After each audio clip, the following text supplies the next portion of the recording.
बेवजह दीवार पर इल्जाम है बंटवारे का। लोग मुद्दतों से एक कमरे में अलग रह रहे थे। जय हिंद and welcome to Mahesan IAS digital platform. दोस्तों, आज आपको एक ऐसी आर्टिकल डिस्कस करने जा रहा हूं जिसमें आज का हर एक पहलू भी है और पुराना हर एक पहलू भी है। मैं गारंटी देता हूं इस टाइप का आर्टिकल आपने पूरे यूट्यूब पर नहीं देखा होगा। खैर, कन्वेंशनल मीडिया की तो बात ही छोड़ देते हैं। यह मेरा आत्मविश्वास है, दैट इज द कॉन्फिडेंस। दोस्तों ध्यान रखना, चेहरे पर नूर, आंखों में देशभक्ति की चमक रखता हूं। दुश्मन की जान थरथरा जाए, आवाज में भी इतनी धमक रखता हूं। शुरू कर रहा हूं अपना आर्टिकल, बहुत ध्यान से समझना। आर्टिकल शुरू करूंगा भारत में पकड़े गए उन गद्दारों से और अंत करूंगा भारत को इस मुकाम पर लाने वाले गद्दारों के साथ। ध्यान से समझना, आपसे रिक्वेस्ट है। मैं वादा करता हूं इस आर्टिकल के बाद आप चैनल से जुड़ जाएंगे। अगर मुझे पहले से जानते हैं तो जानते होंगे कि कोई आर्टिकल मैं यूं ही नहीं लाता, और अगर पहली बार इसको देख रहे हैं तो मैं वादा करता हूं आप स्वयं जुड़ जाएंगे, मुझे बोलने की जरूरत नहीं पड़ेगी। Let's proceed the article.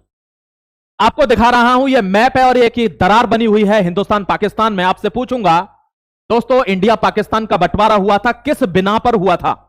धर्म की बिना पर?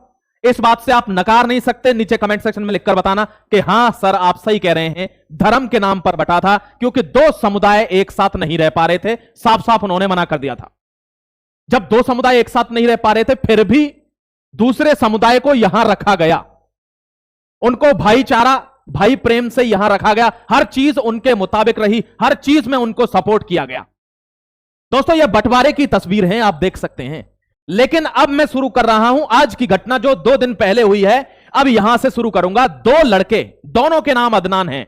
सल्यूट करते हैं दिल्ली पुलिस के जाबाजों को, आप भी सल्यूट करिए। आपको पता चलेगा कि दिल्ली पुलिस में क्यों लोग इतना जाना चाहते हैं। दोस्तों, ये वही जाबाज हैं, क्यों फेमस हैं पूरे देश के अंदर। ध्यान रखिएगा, ये 2 गद्दार पकड़े गए हैं, दोनों का नाम अदनान है। एक दिल्ली का है, एक है भोपाल का। बहुत फर्जी आईडियों से ये काम कर रहे थे। दोस्तों, ये आईएसआईएस से जुड़े हुए हैं। यानी आपने देखा होगा कि जब से भारत ने स्ट्राइक करके हिजबुल मुजाहिदीन को खत्म कर दिया है, दोस्तों, जैसे मोहम्मद को खत्म कर दिया है, जैसे मोहम्मद के बाद उन्होंने, उसकी बहन ने, जो मसूद अजहर है, उसकी बहन ने दोस्तों 140 रुपए, आप देखिए, आप पढ़ते नहीं हैं और वो 140 रुपए का आतंकवादी का कोर्स चला रहे हैं। आप देखिए कितनी बड़ी प्लानिंग है। अगर आप अब भी ना सुधरे तो तुमको कोई सुधार नहीं सकता, फिर ऊपर से ब्रह्मा भी आ जाए तो। समझो इन चीजों को। अगर देश में रहना है तो ध्यान रखना, कमजोर की मौत निश्चित है अगर वो जंगल में रहता है, और दुनिया एक जंगल है, आपको ताकतवर बनना होगा। ध्यान रखिए दोस्तों, ये दोनों लोग पकड़े गए हैं, दोनों फिदायनी हैं। इनका सीधा जो मोटिव था वो था साकेत का मॉल। साकेत कोर्ट के बड़े बड़े नामचीन लोग, वहां पार्लियामेंट के एमपीज के बच्चे, खुद एमपी, उनकी बीबियां, उनके परिवार वाले, साकेत कोर्ट के दोस्तों, यहां पर उनके जो चीफ जस्टिस हैं वो लोग, उनके बच्चे, बड़ी बड़ी गाड़ियां, मर्सिडीज, एम्बेसडर, बीएमडब्ल्यू सब आती हैं, बड़े बड़े टैंकें उनके पेट्रोल से भरी हुई रहती हैं। उस मॉल को इन्होंने टारगेट किया था। यूं तो इनके 200 टारगेट थे दिल्ली में बम ब्लास्ट के, 200, आई रिपीट। आप देखिए दिल्ली क्या बच जाता 200 ब्लास्ट से। लेकिन आप अभी भी नहीं जगेंगे, मैं जानता हूं। आपको जगना होगा भाई, समझ जाओ। आप उन चीजों को देखो जिनकी भारत को जरूरत है। ये दोस्तों दोनों पकड़े गए। अब मैं तुमसे एक बात पूछना चाहता हूं, कमेंट में जरूर लिखना। मुझे बताइए दोस्तों कि भारत में ही ये अदनान क्यों पैदा होते हैं?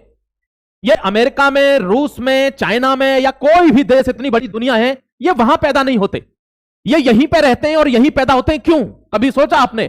कैसे सोचोगे यार? आप तो अभी 2 लोग नीचे कमेंट कर देंगे, अरे हमको तो मोदी जी ने चावल नहीं दिए पिछली बार, बहुत अत्याचार हो रहा है। तू चावल ही ले चावल। जब कुछ नहीं रहेगा ना, तब ले लेना चावल भाई। ठीक?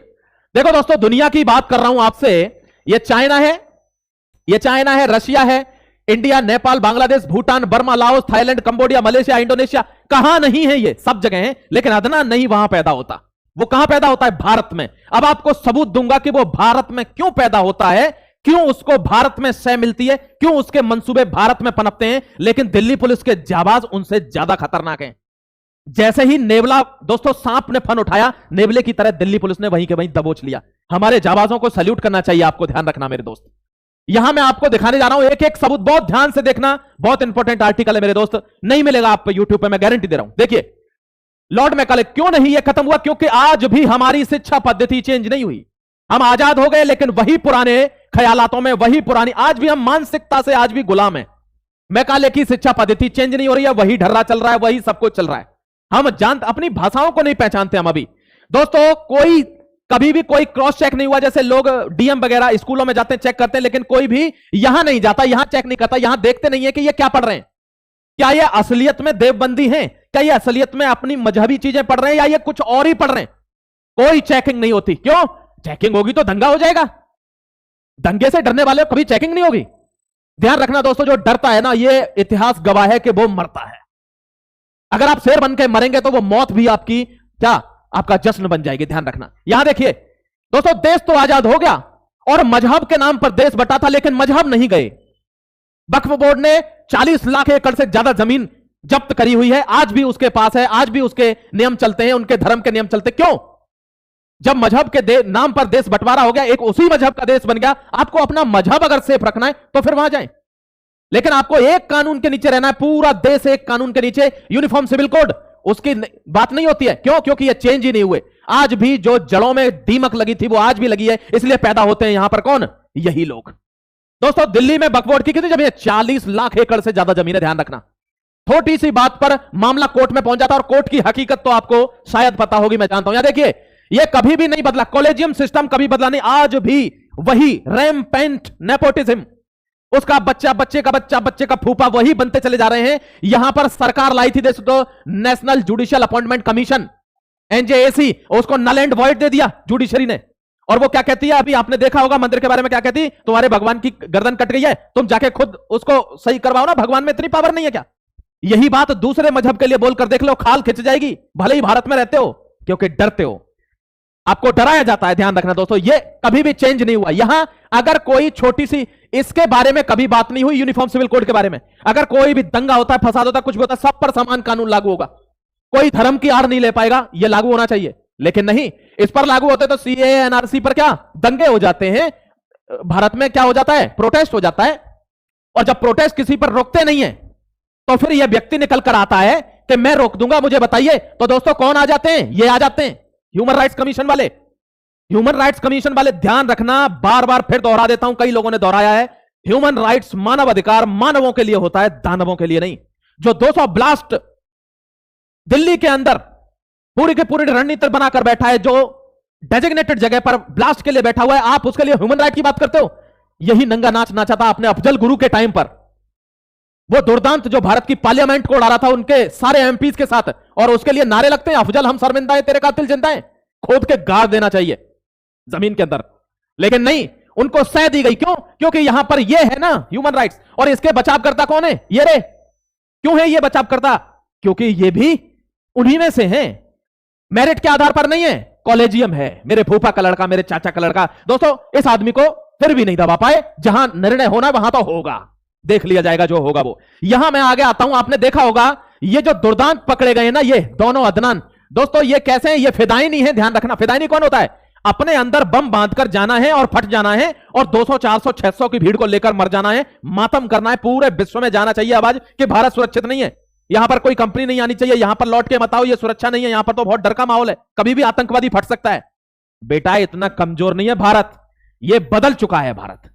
ये तुम्हारी खाल उधेड़ भी देगा और उस पर मिर्च भी लगाएगा अब, और रोने भी नहीं देगा अब बदल गया है सिस्टम। ध्यान रखना दोस्तों, क्यों यहां पर ये पैदा होते हैं? क्योंकि अदनान जैसी फेक आईडी चल रही है, कई लोग, इन्होंने कई फेक आईडीज बना रखी हैं, इन्होंने फेक आधार कार्ड बना रखे, फेक वोटर कार्ड बना रखे। कौन बनवा रहा है इनको?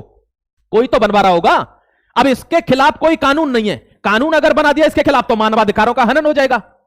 कैसे देश सुरक्षित रहेगा? कितने फ्रंटों पर लड़ो। अभी यहां पर कोई आ जाएगा, अरे देश में बेरोजगारी है, जब पढ़ेगा नहीं तो बेरोजगारी होगी, काम करने वालों के लिए कमी नहीं है। और दोस्तों दूसरी बात आपको, देखिए यही अदनान बता रहा हूं आपको, यही कोई लिंक करेगा ऐसे आर्टिकल को? नहीं, इसमें मेहनत लगती है, ध्यान रखना, इसलिए आपकी आंखें खुले, इसलिए ये आर्टिकल लेके आऊं। ये देखिए दोस्तों, यही जो अदनान है ना, इसने ज्ञान व्यापी के लिए जब निर्णय दिया था एक जज ने कि ज्ञान व्यापी की आप कर लीजिए, खुदाई कर लीजिए, देख लीजिए एक्सकवेशन करके क्या निकलता है, तो दोस्तों उसको धमकी दी थी कि तेरे परिवार समेत तुझे बम से उड़ाऊंगा। यही अदनान था वो जो अब पकड़ा गया है। क्या इसी समय पर अगर ह्यूमन राइट्स का वो कानून न लाया होता वो जज, तो आज इसके हवाले से उसको बेल न मिली होती, 40 साल के लिए अंदर सड़ता। इसकी पुश्तें याद रखती कि भारत में किसी को धमकी देने का क्या नतीजा है। ये क्यों नहीं होते रशिया में, क्यों नहीं होते अदर मिडिल ईस्ट के कंट्रीज में, क्यों नहीं होते ये? क्योंकि वहां हर चीज का एक नियम है, कोई सा भी धर्म हो, जाति हो, आप पर नियम सेम लगेगा। यहां नहीं लगते, यहां नहीं लगते, इस वजह से ये पैदा होते हैं यहां। ये वही ज्ञान वापी है जिसके द्वारा दोस्तों, ये वही काशी विश्वनाथ ही ज्ञान वापी है, ध्यान रखना। और इसके ऊपर इसको फिर वहां पहले छोड़ दिया गया और इसी वजह से ये आज प्लानिंग कर रहा है साकेत मॉल को उड़ाने की, पूरी दिल्ली को दहलाने की, राजधानी को दहशतगर्द। लेकिन कुछ भारत के लोग नहीं जगेंगे। ध्यान रखना, एक बार फिर समझा देता हूं दोस्तों, सिस्टम चेंज नहीं होगा तो पुरानी रीत चेंज नहीं होगी, पुरानी चीजें चेंज नहीं होंगी तो देश फिर भी खतरे में रहेगा। अब देश बदल गया है, आपको बदलना होगा, जनता को बदलना होगा। ध्यान रखिएगा मेरे प्यारे जावा साथी, यहां पर ये जो दरार बनी थी ना धर्म के नाम पर, इस दरार का पालन कीजिए दोस्तों। ये दरार तो दिखावे के लिए थी, ये पहले भी इसी तरीके से रह रहे थे, जिन्ना जैसे लोग आज भी रह रहे हैं। भारत में इस व्यक्ति की जरूरत है जो मिसाइल मैन है। इस व्यक्ति ने अपना पूरा जीवन लगा दिया भारत की सुरक्षा के लिए और मिसाइल बनाकर दी। दोस्तों कलाम की जरूरत है, अफजल गुरु की नहीं। अफजल गुरु को पेट्रोल छिड़ककर यहीं जलाया जाएगा। जिस तरीके से इसको फांसी लगी ना, वैसा ही अंजाम किया जाएगा उन लोगों का जो इनको सपोर्ट करते हैं, इनके सपोर्ट में फतिया पड़ते हैं और ऐसे लोगों को यहां सह देते हैं कि हम तुमको बचा लेंगे, तुम भारत को बर्बाद कर दो। अभी इतनी औकात नहीं हुई है कि भारत को बर्बाद कर दोगे। यहां कलाम की जरूरत है, अफजल गुरु की नहीं। ध्यान रखना दोस्तों, आपको भी अपने आस पड़ोस में हर जगह आपको चौकन्ना रहना होगा। पुराने समय से आपको चौकन्ना रहना होगा। क्यों? क्योंकि आप जानते हो भारत के कोने कोने में, चाहे पाकिस्तान, अफगानिस्तान, नेपाल, बांग्लादेश, श्रीलंका, म्यांमार, हर जगह पर इंसर्जेंसी है। आज फिर देश में भीतरी ताकतें बहुत पावरफुल हैं, कई बार प्रयास कर चुकी हैं लेकिन सफल नहीं हो पा रही। क्यों? क्योंकि तंत्र अच्छे हाथों में है दोस्तों। जैसे ही तंत्र छूटता है बर्बादी का मंजर वैसे ही सेट हो जाएगा। क्यों? क्योंकि ध्यान रखना, भूखा भेड़िया ज्यादा खतरनाक रहता है। मैं इशारा कर रहा हूं, आप खुद समझदार हैं। जय हिंद, वंदे मातरम। मिलूंगा अगले एक और आर्टिकल में, तब तक के लिए अपना ख्याल रखिए, खुश रहिए, जुड़े रहिए महेशन आईएएस से ऐसे ही आर्टिकल्स के लिए। जय हिंद, वंदे मातरम।